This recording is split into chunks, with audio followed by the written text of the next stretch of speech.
संदेश झूठ से हटके। भाजपा महाराष्ट्र अध्यक्ष चंद्रशेखर बावनकुले ने घोषणा कर दी है कि 5 दिसंबर 2024 को शाम 5 बजे मुंबई के आजाद मैदान में महायुति सरकार का शपथ ग्रहण समारोह होगा। इस शपथ ग्रहण समारोह में खुद पीएम मोदी भी शामिल होंगे, पर अभी मुख्यमंत्री के नाम की सार्वजनिक घोषणा नहीं हुई है। यानी मुख्यमंत्री पर पेच फंसा हुआ है। मुख्यमंत्री कौन होगा इसका फैसला अभी तक नहीं हो पाया है। और एकनाथ शिंदे दिल्ली में अमित शाह और अन्य शीर्ष नेताओं के साथ बैठक करने दिल्ली गए थे और उस बैठक में मुख्यमंत्री पद को लेकर कोई हल नहीं निकल सका, बेनतीजा रही वो वार्ता। इसके बाद देवेंद्र फडणवीस और शिंदे वापस महाराष्ट्र आ गए। मुंबई महायुति की बैठक रद्द कराकर वो सीधे अपने पैतृक गांव सतारा चले गए। देखिए, जिस दिन वो वापस आए थे तभी एक महायुति की बैठक रखी गई थी। ये तय हुआ था कि महायुति की बैठक में फैसला करेंगे कि कौन मुख्यमंत्री बनेगा और किस किस तरह से बंटवारा होगा। रबड़ी के लिए किसका डोना कितना बड़ा होगा, कितना किसको चम्मच मिलेगा, किसी को चम्मच नहीं मिलेगा। इसके बाद ये चर्चा जोर पकड़ गई कि शिंदे गठबंधन में मुख्यमंत्री पद को लेकर गतिरोध से नाराज हैं, इसलिए वो अपने गांव सतारा चले गए हैं। पैतृक गांव है उनका। हालांकि शिंदे ने यही कहा कि बीजेपी का केंद्रीय नेतृत्व जो फैसला करेगा वो उन्हें मान्य होगा।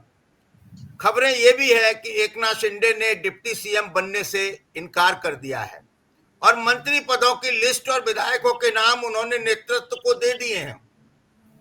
खास बात है कि शिंदे ने गृह मंत्रालय का दावा भी कर दिया है। साथ में वो बीएमसी का मेयर भी अपना चाहते हैं। बीएमसी के चुनाव होने हैं तो उसमें वो चाहते हैं कि अगर मुख्यमंत्री बीजेपी का होगा तो मेयर हमारी पार्टी का होगा। और बीएमसी क्या है ये सब लोग जानते हैं। वहां पर स्वयं प्रभु कुबेर विराजमान है। तो कहा जा रहा है कि इसी वजह से 132 सीटें जीतकर भी बीजेपी और उसकी महायुति सरकार नहीं बना पाई है। आज लगातार समय बीत रहा है लेकिन मुख्यमंत्री का नाम अभी भी घोषित नहीं किया जा सका है।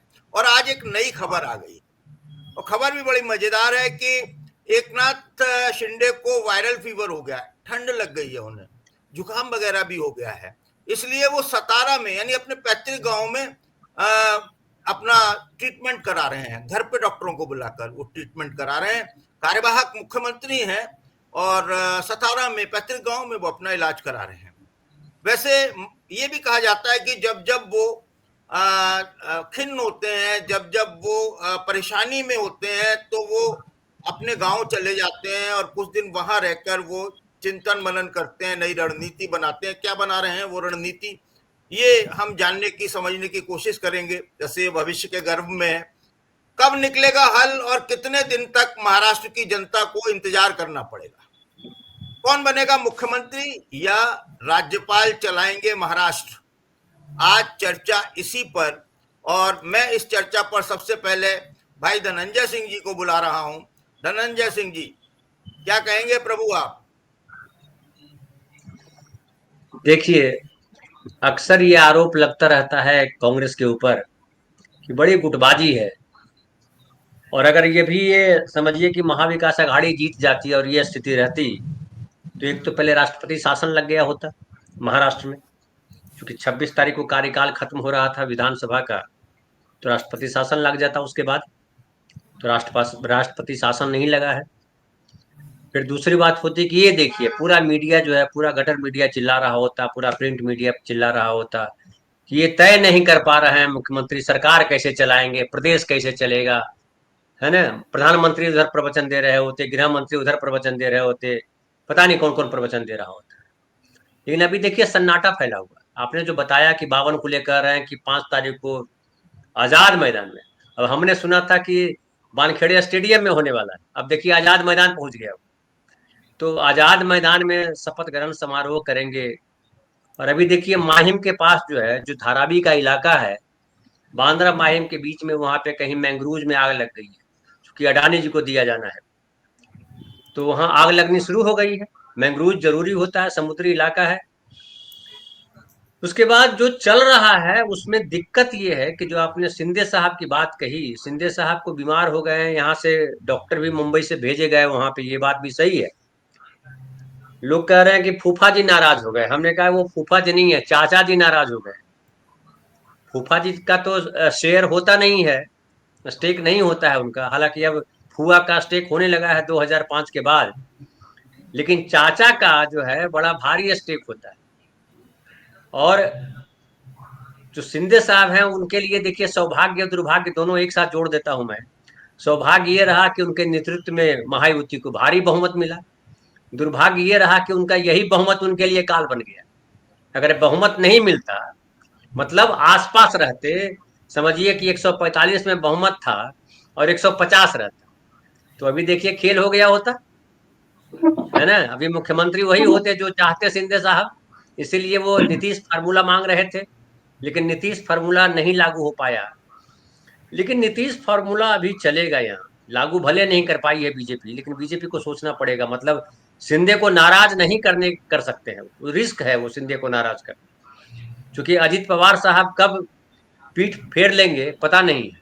तो शिंदे साहब के पास बीजेपी को रहने का कोई रास्ता, कोई चारा नहीं है। हालांकि लोग कह रहे हैं कि बीजेपी का क्या है, 132, 5 निर्दलीय वगैरह मिला के 37, 8 और चाहिए। ये गणित जोड़ना कागज पे आसान है, लेकिन विधानसभा में ये नंबर लाना हो सकता है अभी आसान हो, लेकिन उसके बाद जैसा कि आपने कहा बीएमसी चुनाव है, फिर सबसे बड़ा टेंशन जो है वो दिल्ली का होता है।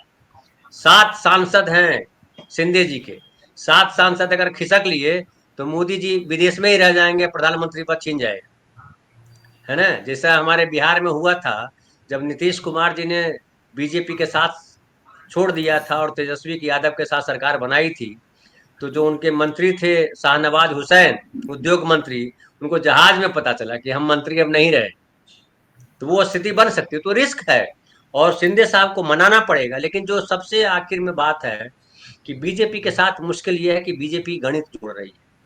बीजेपी, आरएसएस का तो जोर है कि भाई देवेंद्र फडणवीस को ही मुख्यमंत्री बनाया जाए, लेकिन बीजेपी को लग रहा है कि देवेंद्र फडणवीस को अगर मुख्यमंत्री बनाया गया तो आगे अपने दम पे सरकार बनाना महाराष्ट्र में बीजेपी को, मतलब आगे के भविष्य में मुश्किल हो जाएगा। क्योंकि मराठा और ओबीसी दोनों बड़े ताकतवर हैं, और मराठा से मुख्यमंत्री बनाए या ओबीसी से मुख्यमंत्री बनाए, और सामाजिक न्याय का जो एजेंडा है कांग्रेस पार्टी का और विपक्ष का, तो सामाजिक न्याय के एजेंडे में उनको आना पड़ेगा। नहीं आएंगे, अगर ब्राह्मणवादी एजेंडे में रहेंगे तो खेल खराब हो जाएगा। बीजेपी को ये पता है, इसलिए उनको ये वक्त लग रहा है। और ये अमित शाह, नरेंद्र मोदी जी का एक धड़ा है, उसमें कहते हैं कि अमित शाह जो है ज्यादा स्ट्रिक्ट हैं, नरेंद्र मोदी तो मानने को तैयार हैं। लेकिन एक और नाम आया है, बाकी देसाई भाई बताएंगे। एक और नाम आया है अभी अभी मतलब एक और नाम, मतलब एक नाम आया है फडणवीस जी के अलावा। वो नाम है मुरलीधर मोहोल, पुणे से सांसद हैं। जो सरकार है मोदी जी की, उन, मोदी उन, सरकार में उन, वो जो है सिविल एविएशन और कोऑपरेटिव मिनिस्टर है, स्टेट मिनिस्टर है। तो उनका नाम भी उभर रहा है कि उनको मुख्यमंत्री बनाया जा सकता है, वो मराठा है। तो देखिए अभी चल रहा है, लेकिन मराठा को बनाएं कि ओबीसी को बनाएं कि ब्राह्मण को बनाएं, इस उधेड़ बुन में बीजेपी फंसी हुई है। जी जी। देखिए, जिनका नाम आप बता रहे हैं उन्होंने खुद ट्विटर पर ये मैसेज कर दिया है, ट्विटर पर ट्वीट किया है, एक्स पर, रात कि में ही वो किया है। मुख्यमंत्री की जी रेस में नहीं है। रात में ऐसा ही किया है, उन्होंने बिल्कुल। ट्वीट किया है। हाँ, तो अभी कई सारी चीजें बाकी हैं। मैं पहले प्रेम जी के पास आता हूँ। प्रेम जी, देखिए, महाराष्ट्र में विधानसभा चुनाव नतीजे 23 तारीख को आ गए, 23 नवंबर को, और आज ये महीना खत्म होने वाला है, 7 दिन। 30 नवंबर को भारी बहुमत मिला, महायुति को 233 सीटें मिली। बम्पर जनादेश मिलने के बाद भी गठबंधन ने अभी तक मुख्यमंत्री के नाम की घोषणा नहीं की है, अंतिम रूप नहीं दिया है। कोई अभी तक फैसला नहीं हो सका है, फाइनल निर्णय नहीं हो सका है। और इस विधानसभा में 132 सीटों के साथ, 280 सीटों वाली ये विधानसभा है, इसमें 132 सीटों के साथ सबसे बड़ी पार्टी बीजेपी है और उसके सहयोगी दल जो एकनाथ शिंदे के नेतृत्व वाली शिवसेना और अजीत पवार साहब की जो पार्टी है, महाराष्ट्र में उन्हें अजीत दादा कहते हैं, उनके एनसीपी ने क्रमशः 57 और 41 सीटें जीती हैं। यानी एकनाथ शिंदे ने 57, 57 और अजीत पवार ने 41। इतना बड़ा आंकड़ा, इतना बम्पर उनको मिला है, उसके बाद भी सरकार नहीं बन पा रही और बीमार पड़ गए हैं सतारा जाकर। सतारा मतलब कार्यवाहक मुख्यमंत्री अगर बीमार है, उसको कुछ भी हुआ है, वायरल है, ठंड है, ये जो भी कौन सी वाली है, कुछ बीमारियां ऐसी होती है जो, जैसे एक हमारे यहाँ बोला जाता है कि जैसे सास को देखकर बहू को बुखार आ जाता है या बहू बीमार पड़ जाती है, तो सास जब घर में आती है तो बहू बीमार पड़ जाती है। तो कुछ ना कुछ मामला है। क्या कहेंगे सर, ये तो महाराष्ट्र की जनता के साथ में अन्याय नहीं हो रहा है कि वो बिना सरकार के मतलब उनका कोई कामकाज नहीं हो पा रहा, निर्णय नहीं हो पा रहा, जनता तो ठगी गई। जी शुक्रिया हरि जी। देखिए, पिछले विधानसभा चुनाव की बात याद आ रही है, तब भी बहुमत मिला था। उद्धव ठाकरे जी की शिवसेना थी, बीजेपी थी, और दोनों के बीच में सहमति नहीं बन पाई मुख्यमंत्री के नाम पर, और ऐसी स्थिति बनी जब राष्ट्रपति शासन में जाना पड़ा। उसके बाद कई तरह की घटनाएं घटी, उसको हम दोहराना नहीं चाहते, लेकिन महाराष्ट्र की एक नियति बन गई है ऐसा लगता है, क्योंकि महाराष्ट्र में आप देख रहे हैं कि राजनीति जिस तरीके से चली है, खोखा पॉलिटिक्स से लेकर के पार्टी को डिवाइड करने की पॉलिटिक्स तक, और उसके बाद आज जो बहुमत भी आया है वो संदिग्ध बहुमत है। कई जगहों पर जितने मतदाता हैं उससे ज्यादा वोट पड़े हैं। मतदाता 312 हैं, वोट 624 पड़ रहे हैं। ऐसे भी उदाहरण हमने देखे हैं। तो ऐसी स्थिति में अब अंदर का जो संकट है वही दिख रहा है, क्योंकि जनता, अगर मान लीजिए कि ईवीएम से नहीं जनता का बहुमत मिला, तो जनता का बहुमत इसलिए थोड़े मिला कि 20 तारीख को चुनाव हो, 23 तारीख को रिजल्ट आए और आप 30 तारीख तक बता ही ना पाए कि सरकार बना रहे हैं या नहीं, दूल्हा ही न खोज पाए, मुख्यमंत्री का नाम ही न तय कर पाए। तो अब जो पहले 3 तारीख की बात कही जा रही थी, अब 5 तारीख को 5 दिसंबर को कहा जा रहा है कि शपथ ग्रहण होगा। तो 5 दिसंबर को शपथ ग्रहण होगा, तो ये अधूरी जानकारी है। किसका शपथ ग्रहण होगा वो जब तक नहीं बताया जाता है, तो किसका शपथ ग्रहण होगा ये बताना मुश्किल है। एकनाथ शिंदे के नाम पर चुनाव लड़े थे, शुरुआत हुई थी। जब चुनाव थोड़ा आगे बढ़ा तो देवेंद्र फडणवीस का भी नाम बीच में कह दिया गया। तो एक तरह से एकनाथ शिंदे के साथ उस मायने में तो गलत हुआ है कि मुख्यमंत्री रहते हुए उनके नाम पर चुनाव लड़ने की बात कहते, उससे बीजेपी पीछे हटी। लेकिन खुले तौर पर एकनाथ शिंदे ने मुख्यमंत्री के दौर से खुद को जरूर अलग कर लिया है, लेकिन अपनी की उन्होंने बाकी पदों पर अपने लोगों की नियुक्ति और तमाम चीजों को लेकर की है। लेकिन असल बात यह है कि देवेंद्र फडणवीस को ये बीजेपी के अंदर की लड़ाई है कि देवेंद्र फडणवीस को खुद बीजेपी मुख्यमंत्री बनाना नहीं चाह रही है। अगर बनाना चाहती तो दिक्कत कहाँ है? एकनाथ शिंदे क्या विरोध कर रहे हैं? विरोध कर रहे हैं तो सामने में आए। तो हो क्या रहा, विरोध कर रहे हैं वास्तव में, और विरोध कराया जा रहा है। वरना एकनाथ शिंदे की क्या बिसात की वो बीजेपी के किसी फैसले का विरोध कर दे। जो बीजेपी दे रही वो उनको मानना पड़ा है, आज तक मानते रहे। तो आज अगर देवेंद्र फडणवीस के नाम का विरोध कर रहे हैं एकनाथ शिंदे, तो उसकी वजह है कि उनकी पीठ पर बीजेपी के ही नेताओं का हाथ है, और ये बीजेपी के अंदर की लड़ाई गठबंधन के भीतर इसका और उसका समर्थन लेकर के साधने की कोशिश की जा रही है। यही कारण है कि जनता को सरकार नहीं मिल पा रही है। सरकार देना राजनीतिक दल का सबसे बड़ा धर्म है, कर्तव्य है, और इस कर्तव्य को प्राथमिकता पर रखा जाना चाहिए। लेकिन अभी तक ये दिख रहा है कि ये प्राथमिकता से दूर है। आपस की बंदर बांट जो है वो प्राथमिकता में है, और यही चिंता का सबब है। जी जोशी जी। जी, बहुत बहुत शुक्रिया सर आपका। आपने सही कहा कि यही चिंता का सबब है। और मैं देसाई सर के पास आता हूँ।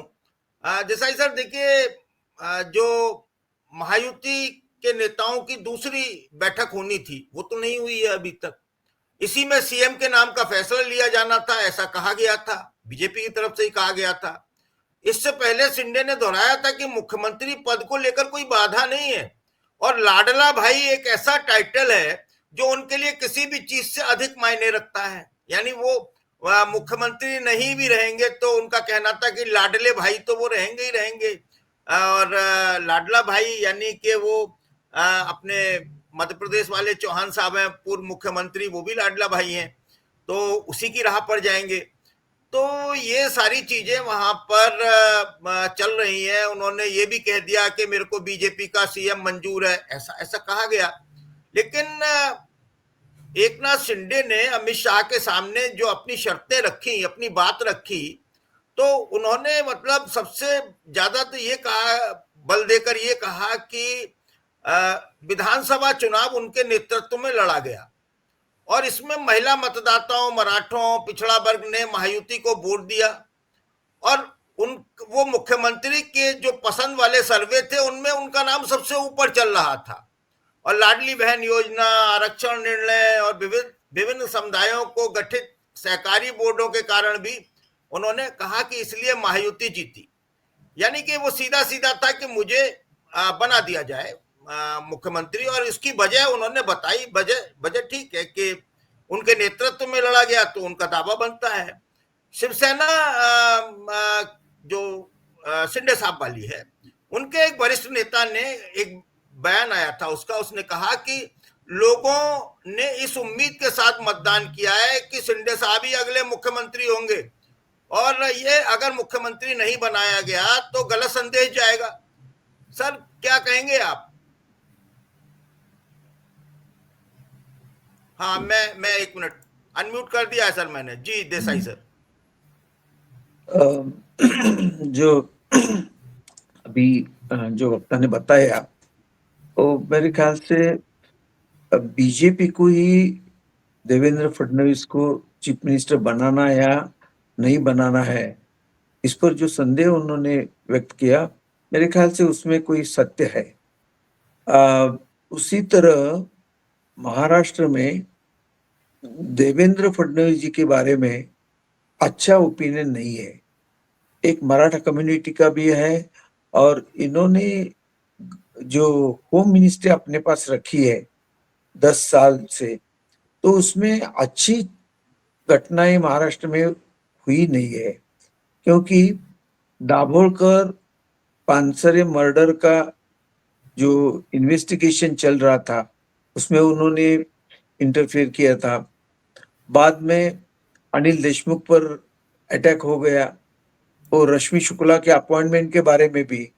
और वो ओपन माइंडेड पर्सन नहीं है, और उनका भी, उनके बारे में भी उनको एकनाथ शिंदे चीफ मिनिस्टर बनना ये पसंद नहीं था उनका। कभी भी आप देखेंगे कि पहले शुरू में वही डोमिनेट करते थे, बाद में Eknath Shinde as a chief minister dominate करने लगे। तो मेरे ख्याल से उनसे जो होम मिनिस्ट्री है वो एकनाथ शिंदे जो मांग रहे हैं, उनकी मांग एक करेक्ट है। क्योंकि जो देवेंद्र फडणवीस ने अपने पास जो रखी है उसका मतलब क्या है? ये देखिए, बाबा सिद्दीकी का मर्डर जो हो गया है, तो कई साल से मैं पीटीआई का काम करता था, टाइम्स ऑफ इंडिया का काम करता था, तो मुझे पता है कि किसी भी इस तरह का एनकाउंटर, फेक एनकाउंटर जब होता है तो उसकी अनुमति सेंट्रल होम मिनिस्ट्री से निकलती है। और सेंट्रल मिनिस्टर को इसलिए इधर महाराष्ट्र में देवेंद्र फडणवीस होम मिनिस्टर चाहिए कि उनको कई जो करना है महाराष्ट्र में वो देवेंद्र फडणवीस के माध्यम से कर सकते हैं। दूसरी बात ऐसी है कि देवेंद्र फडणवीस ऐसा आदमी उनको चाहिए महाराष्ट्र मुख्यमंत्री, जो अदानी का कोई भी महाराष्ट्र में प्रोजेक्ट हो, शक्ति मार्ग हो या धारावी का प्रोजेक्ट हो, जो कुछ करना है उसको अनुमति देने वाला उनको आदमी चाहिए। तीसरी बात ऐसी हो गई है कि Jitendra Avaada very close person है शरद पवार जी का। तो मेरे ख्याल से मोदी और अदानी एकनाथ शिंदे को नहीं डरते हैं, वो डरते हैं शरद पवार जी से। अगर शरद पवार जी और एकनाथ शिंदे या अजित पवार इकट्ठा आ गए तो वो बड़ा डेंजर बन जाता है बीजेपी के लिए। तो जितेंद्र आव्हाड जब से एकनाथ शिंदे को मिले हैं, उनको टाइम मिल गया है, उनमें क्या बातचीत हुई, वो एक मैंने चैनल पर देखा कि एकनाथ शिंदे ने जब उनसे बात की तो जितेंद्र आव्हाड ने शरद पवार जी से भी फोन पे कांटेक्ट किया था। तो क्या बातचीत हुई पता नहीं, लेकिन एक ही हो सकता है कि राष्ट्रपति राजवट भी महाराष्ट्र में नहीं आती है। और जब शिंदे गांव जाते हैं, मुंबई से डॉक्टर आते हैं, उनको सलाइन लगाया है, उनको अभी तबीयत ठीक है, लेकिन ऐसा डॉक्टर ने बोला कि कल सुबह वो मुंबई जाने वाले हैं।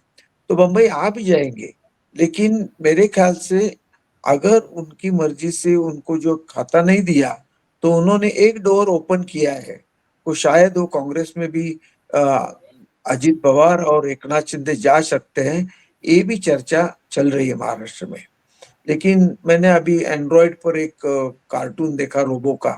तो रोबो को किसी ने, अदृश्य शक्ति ने उसको ऑर्डर दी कि aim, shoot and knock all your enemies down. तो इसी तरह जब जो चीफ मिनिस्टर होगा, शायद मेरे ख्याल से देवेंद्र फडणवीस ही हो सकते हैं, क्योंकि उनको बैकिंग है, वो आरएसएस का है। तो अगर वो हो जाएंगे तो महाराष्ट्र में उनकी जो महाभारत चल जाएगा, सूडाचं महाभारत म्हणतात महाराष्ट्र में, वो देवेंद्र फडणवीस चलाएंगे। उनमें लिबरलिटी नहीं है, वैल्यू ओरिएंटेड नहीं है। और एक दोषी जी की इन ऑल मीडिया, प्रिंट हो या इलेक्ट्रॉनिक मीडिया हो, मैंने बहुत साल से काम किया है, फिर भी मैं ऐसा बताता हूँ कि मीडिया गलत तरह से सोशल माइंड को सजेशन दे रही है कि तुम्हारी जिंदगी में पॉलिटिक्स के अलावा और कुछ नहीं है। इससे सब इंडिया का सोशल माइंड सिक बन रहा है। एकनाथ शिंदे को सलाइन लगाया, लेकिन इंडिया के सोशल माइंड को सलाइन कौन लगाएगा? थैंक यू जोशी साहब। धन्यवाद सर। और आपने बड़ी बात कह दी है कि कांग्रेस में जा सकते हैं, हालांकि कांग्रेस के साथ उनकी बातचीत चल रही है। ये तो बहुत सारा इस तरह की खबरें या अटकलें या अफवाहें मार्केट में बहुत दिनों से हैं।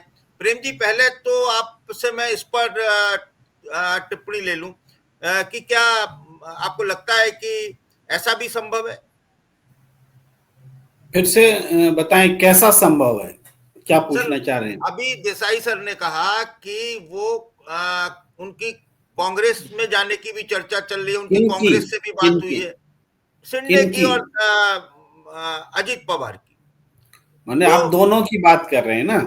हाँ, दोनों की बात कर रहे हैं। देखिए, सरकार नहीं बनती है तो इस तरह की चर्चा होती है, लेकिन आप ये समझिए कि जो सिस्टम पूरे चुनाव को हैक कर रहा है, मतलब सिर्फ ईवीएम की बात मैं नहीं कह रहा हूं, पूरी चुनाव प्रक्रिया की बात कर रहा हूं, और जो सिस्टम सैकड़ों करोड़ रुपया बांटते हुए, खर्च करते हुए सरकार बनाने में लगा हुआ है, वो सिस्टम इतनी आसानी से उन लोगों को छोड़ देगा कि चले जाओ कांग्रेस में? थोड़ा सोचने की आवश्यकता है कि पूरा चुनाव जो जीत रहा है, जो मीटिंग करा रहा है, मैं अडानी की बात कर रहा हूं कि जो अडानी सरकार बनाता है, गिराता है, वो इतनी आसानी से गैर बीजेपी सरकार और ऐसी सरकार जो उनके प्रोजेक्ट में बाधा बने, उसको वो जाने कैसे दे सकता है? ये सबसे बड़ा प्रश्न है। भाई, एकनाथ शिंदे चाहेंगे तब भी कांग्रेस में आना मुश्किल है उनका, अजित पवार चाहेंगे तब भी कांग्रेस में आना मुश्किल है उनका। ये मैं ठोस राजनीतिक विश्लेषण के आधार पर कह रहा हूं। ये बहुत बड़ा चुनाव है और इस चुनाव में सैकड़ों करोड़ रुपए झोंके गए हैं, हजारों भी बोल सकते हैं, मुझे तो गिनती नहीं पता, लेकिन हम ये जानते हैं कि 1 लाख करोड़ के प्रोजेक्ट को रद्द करने की बात उद्धव ठाकरे ने कही थी, और राहुल गांधी लगातार गौतम अडानी पर हमले कर रहे हैं, उनकी गलतियों और करतूतों पर हमले कर रहे हैं। तो ऐसे में वो अपने प्रोजेक्ट को बचाने के लिए 1 लाख करोड़ का प्रोजेक्ट बचाने के लिए 10-20 हजार करोड़ तो खर्च करने में उनको कोई दिक्कत ही नहीं है। तो वो आराम से वो चुनाव को प्रभावित कर सकते हैं, सरकार बनाने के लिए किया है उन्होंने, और आप पहले भी और आगे भी करेंगे। तो मुझे लगता है कि ये जो इस बारे में बहुत एक तो आशान्वित नहीं होना चाहिए कि कोई ऐसी सरकार जो इस तरीके से चुनकर आई है उसकी जगह कोई ऐसी सरकार आ जाएगी जिसको चुन के आना चाहिए था, तो ऐसी कोई संभावना पर नहीं जाना चाहिए। ये गॉसिप होकर के ही रह जाने वाला है। दरअसल ये पूरी लड़ाई को भी कमजोर करेगा, कांग्रेस की विश्वसनीयता को भी कमजोर करेगा कि आप जिन ताकतों को के खिलाफ लड़ने की बात कर रहे थे, आप उनको अपने साथ कर रहे हैं। आपका विश्वसनीय साथी एनसीपी शरद पवार है, उद्धव ठाकरे यूबीटी है, जिसके साथ मिलकर आप महाविकास आघाड़ी को लेकर चल रहे हैं। तो इस यहाँ पर बीजेपी की तरह कांग्रेस का व्यवहार नहीं हो सकता कि सरकार बनाने के लिए जिसका समर्थन है उसका समर्थन ले लो।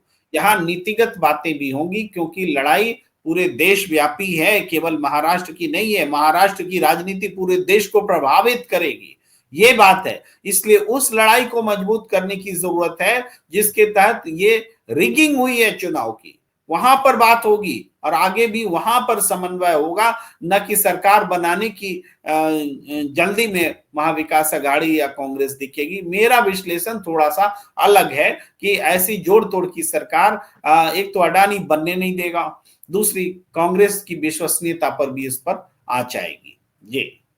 जी, आपने सही कहा कि कांग्रेस की विश्वसनीयता पर आंच आ जाएगी। और मैं अब दोबारा से आता हूं आपके पास प्रेम जी, लेकिन मैं देसाई सर के पास जाना चाहता हूं। देसाई सर, देखिए, शिंदे साहब ने जो शर्तें रखी हैं उसमें एक शर्त यह है कि उन्हें सीएम नहीं बनाया जाता तो उन्हें गृह मंत्रालय, राजस्व विभाग दिए जाए। उन्होंने कहा है कि अगर ये विभाग दिए जाते हैं और फडणवीस को मुख्यमंत्री बनाया जाता है तो राज्य में सत्ता का संतुलन बना रहेगा। और वो उन्होंने कहा इसके बाद वो तय करेंगे कि किसे उप मुख्यमंत्री बनाया जाए, यानी कि वो उप मुख्यमंत्री तो नहीं बनेंगे, उन्होंने साफ कर दिया है।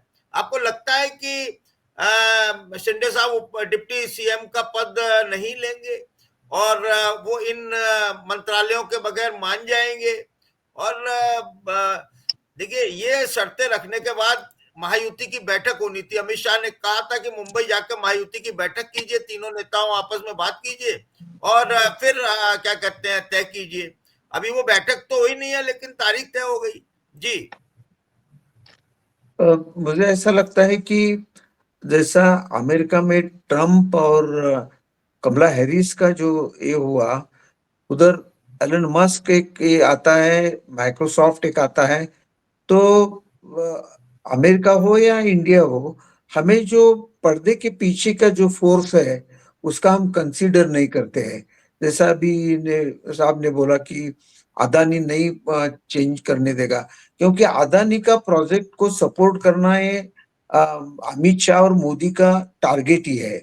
और उनके पैसे पे इस इलेक्शन में जो पैसा आया है वो अदानी का ही पैसा है। तो अदानी ये जो गेम कर रहा है, इसका कंसीडर करने के बाद एकनाथ शिंदे या अजित पवार, उनकी अगर ईडी की फाइल रीओपन हो गई तो उनको तो वो डर है। तो शायद ऐसा ही हो सकता है कि मोहन ने बताया कि मैंने मोहन का कोल्हापुर का बहुत अच्छा कनेक्शन है और रेसलर है, इसलिए कोल्हापुर से उनका बहुत नाता था। तो कोल्हापुर में उनके कई जो फ्रेंड है, उनका कहना है कि उसका नाम घुसड़ दिया है इसलिए कि थिंकिंग में कोई डाइवर्शन हो जाए। लेकिन उनका असल में उनको ही is very loyal to BJP. अभी बात जो हो रही है, आप बोलते हैं एकनाथ शिंदे डिप्टी सीएम, वो लेना ही उनको पड़ेगा और उनको गृह मंत्रालय देने वाले नहीं है।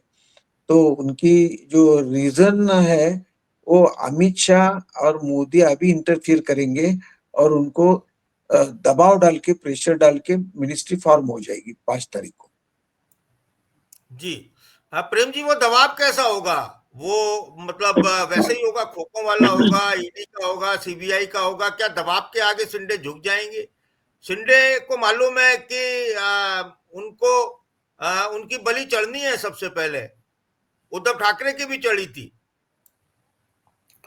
देखिए, बीजेपी की जो भी सहयोगी पार्टी होती है उनको अंततः टूटना और मिटना ही लिखा हुआ होता है।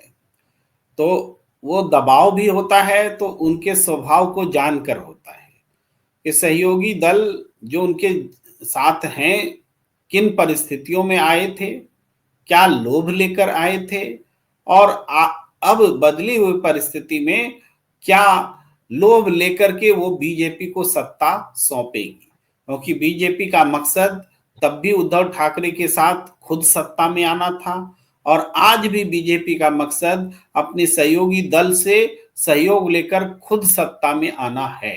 तो पिछले चुनाव से इस चुनाव तक का जो सफर है, बीजेपी ने सत्ता की चाहत में तमाम जोड़ घटाव करते हुए यहां तक वो करीब पहुंच गई है।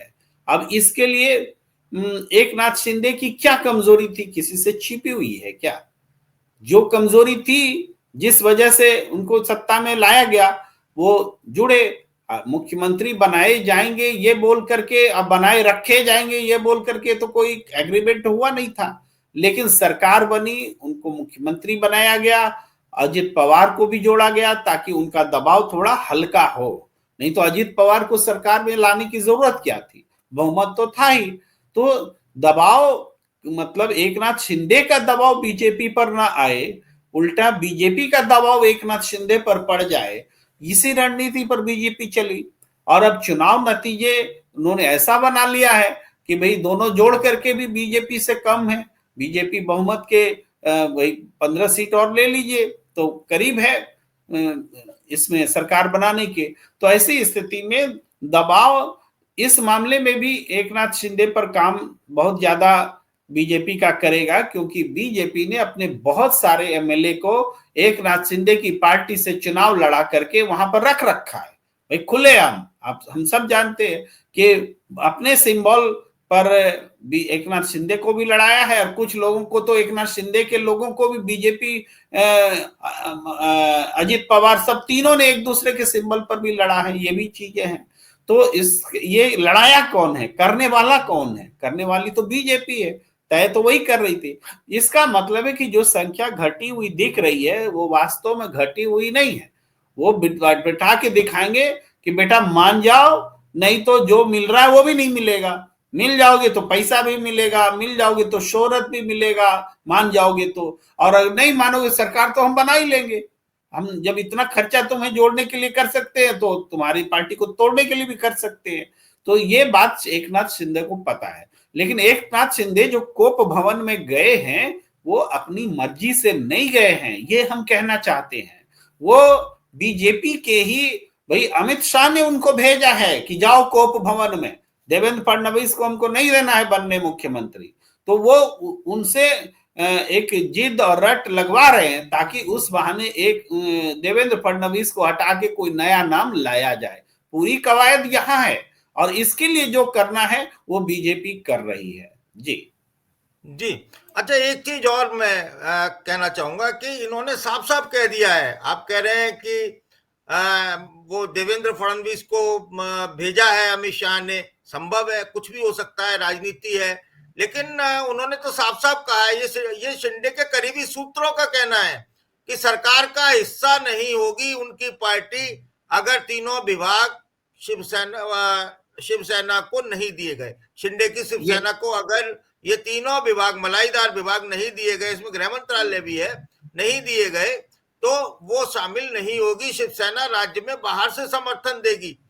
सर, क्या बीजेपी बाहर से समर्थन पर ले लेगी, खामोश बैठी रहेगी? संभव है ये सवाल सवाल किनसे है जोशी जी? आपसे ही है सर, आप बैठे हुए हैं सवाल बॉक्स जी में। जी जी। देखिए हरि जी, हम ये कह रहे हैं कि ये दबाव की पॉलिटिक्स है। एक नाथ शिंदे ने जो शर्तें रखी, ये दिखाने वाली शर्तें हैं। अंदर खाने मुख्यमंत्री का नाम तय हो जाएगा देवेंद्र फडणवीस के अलावा, तो बाकी उनकी शर्तें भी मान ली जाएगी, 3 में से 2 मान ली जाएगी दिखाने के लिए कि भाई देखो वो जिद कर रहे थे, हम उनकी मान लेते हैं, हम लोग मिल के लड़े थे, इसलिए सरकार भी मिलकर बनाएंगे। ये दिखता है, राजनीति यही दिखती है, वरना इतनी जिद करने की स्थिति और हिम्मत वाली पोजीशन है ही नहीं एकनाथ शिंदे की। ये समझिए सर, बहुत छोटा बहुमत चाहिए, वो तो बीजेपी और अजित पवार मिलकर सरकार बना लेंगे। एकनाथ शिंदे को मनाने की क्या जरूरत है? एकनाथ शिंदे को दबाव डालने की स्थिति में ही नहीं है, आप ये समझिए। तो एकनाथ शिंदे दबाव डाल रहे हैं, तो वो सिर्फ बीजेपी अपनी अंदरूनी राजनीति के लिए उनके दबाव का इस्तेमाल भी कर रही है और उनसे दबाव डलवा भी रही है। हम साफ ये कह रहे हैं, वो बाकी जो कह रहे हैं उन सब पर मत जाइए, वो बाहर से समर्थन दे ना दे फिर भी कोई फर्क नहीं पड़ता, बीजेपी सरकार बनाएगी। जी देसाई सर, आप सहमत है प्रेम जी की बात से? हाँ, सहमत हूँ, क्योंकि ये अल्टीमेटली बड़ा फार्म है, फार्म ओनर है अदानी, अमित शाह और मोदी, ये तो सब फार्म लेबर्स है। तो इनके कहने में कोई दम नहीं है, वो जो चाहिए वो मालिक करेगा। जी, और जो चाहिए वो मालिक करेगा, लेकिन 23 तारीख से 30 तारीख तक जनता इंतजार में बैठी हुई है और जनता को अब आभास होने लगा होगा कि ये क्या हुआ। और कुछ दिनों बाद वो कुछ लोग महसूस करेंगे ठगा गया। और ईवीएम का मामला अभी चल रहा है। ईवीएम पर ताजा जो वो है अपडेट है, प्रेम जी आप देंगे? देखिए, ईवीएम को लेकर के कांग्रेस पार्टी ने जो शिकायत की थी चुनाव आयोग के सामने, चुनाव आयोग ने 3 दिसंबर को बातचीत के लिए बुलाया है।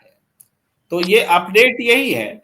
लेकिन जिन सवालों को लेकर पहले भी कांग्रेस हरियाणा चुनाव के बाद चुनाव आयोग गई थी, चुनाव आयोग ने उल्टा डांट फटकार करके कांग्रेस को ही भगा दिया था और ये बताया था कि आप लोग तो बिना तैयारी के चले आते, जैसे एक टीचर बच्चे को डांटता है उस तरह से डांट फटकार करता है। इस बार भी आप कोई एक्स्ट्रा उम्मीद नहीं रख सकते चुनाव आयोग से, क्योंकि ये इस चुनाव प्रक्रिया के में जितने सवाल हैं वो सवाल ईवीएम नामक मशीन से थोड़े हैं, वो सवाल इलेक्शन कमीशन नामक संस्थान से हैं।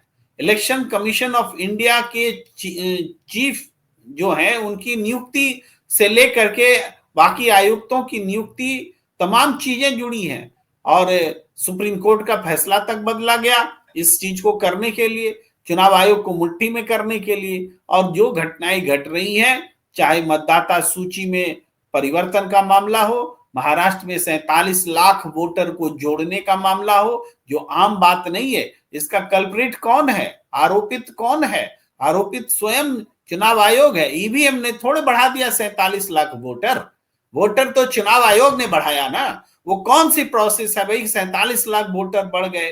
तो भी केवल महाराष्ट्र में पूरे 5 साल में आप 5 लाख 7 लाख बढ़ा नहीं पाते हैं और ये कुछ महीनों में आप 47 लाख वोटर बढ़ा देते हैं। इसके अलावा जब वोट पड़ जाता है तब भी आप वोटर की संख्या बढ़ा देते हैं। 75 लाख से ज्यादा वोटर बढ़ गए महाराष्ट्र में। झारखंड में वोटर कम बढ़े तो वहां पर नतीजा इंडिया गठबंधन के पास आया। अब महाराष्ट्र में वोटर ज्यादा बढ़े, 75 लाख वोटर बढ़ गए, 47 लाख का गालमेल हुआ। जब 1.25 करोड़ वोटर सीधे बढ़ जाएंगे तो फिर आपको चुनाव पर परिणाम क्यों नहीं प्रभावित होगा? तो इसलिए इन बातों से कोई फर्क नहीं पड़ता। ये तो प्रोसेस है आगे की लड़ाई लड़ने के लिए, जनता के सामने दिखाने के लिए कि हम ईमानदारी से लड़ रहे हैं, क्योंकि रास्ता भी तो होना चाहिए लड़ाई का। रास्ता है पहला कि चुनाव आयोग के पास जाइए, उसके बाद उस बात को लेके कोर्ट के पास जाइए और इसके बीच में आप जनमत, जनता के बीच में जितनी जागरूकता पैदा कर सकते हैं उनको आंदोलन का माहौल बनाइए, यानी जन समर्थन हासिल कीजिए इस मुद्दे पर। तो कांग्रेस ने वो भी फैसला किया है कि बैलेट यात्रा वो निकालेगी बैलेट के लिए। तो बैलेट पेपर से वोट के लिए जब जन समर्थन जुटेगा तो अपने आप फिर ये चीजें, इसकी ये लड़ाई मजबूत होगी। आज एक ईवीएम को हटाने की जब बात होती है तो उसको उसकी बहस में उलझा दिया जाता है, ये तब जीते तब हारे वगैरह वगैरह बहस में उलझा दिया जाता है। लेकिन देश को आज बैलेट पेपर से वोटिंग की जरूरत है, ये बात समझाने के लिए सड़क पर उतरना होगा, जागरूकता पैदा करनी होगी, तभी जाके होगा। वरना चुनाव आयोग तो बुलाएगा, फिर डांट फटकार के भगा देगा, और आगे क्या आप डांट सुनते रहने के लिए शिकायत करेंगे, ये भी सवाल खड़ा होगा। धन्यवाद सर। और देखिए, बिल्कुल आप सही कह रहे हैं, ईवीएम की जो लड़ाई है वो ना तो चुनाव आयोग में होगी ना संसद में होगी, ये लड़ाई जनता के बीच में जाकर सड़क पर लड़ी जाएगी, तभी इसका कुछ हल निकलेगा। और बैलेट यात्रा जो है वो उसकी घोषणा कब होती है, उसकी तारीख की घोषणा कब होती है, हालांकि खड़गे साहब ने कह दिया है, जो कांग्रेस के अध्यक्ष हैं, कि वो करेंगे। तो ये सारी चीजें अपनी जगह। और 5 तारीख को, 5 दिसंबर को आजाद मैदान में शपथ ग्रहण समारोह होगा या नहीं होगा, ये भविष्य के गर्त में है, लेकिन तारीख आ गई है तो यानी सब कुछ ठीक है। और आप सही कहते हैं प्रेम जी के देवेंद्र फडणवीस और एकनाथ शिंदे में से कोई मुख्यमंत्री नहीं बनेगा, और मसला जो है वो ये सुलझा लिया जाएगा। इसी के साथ मैं कार्यक्रम को विराम देता हूं।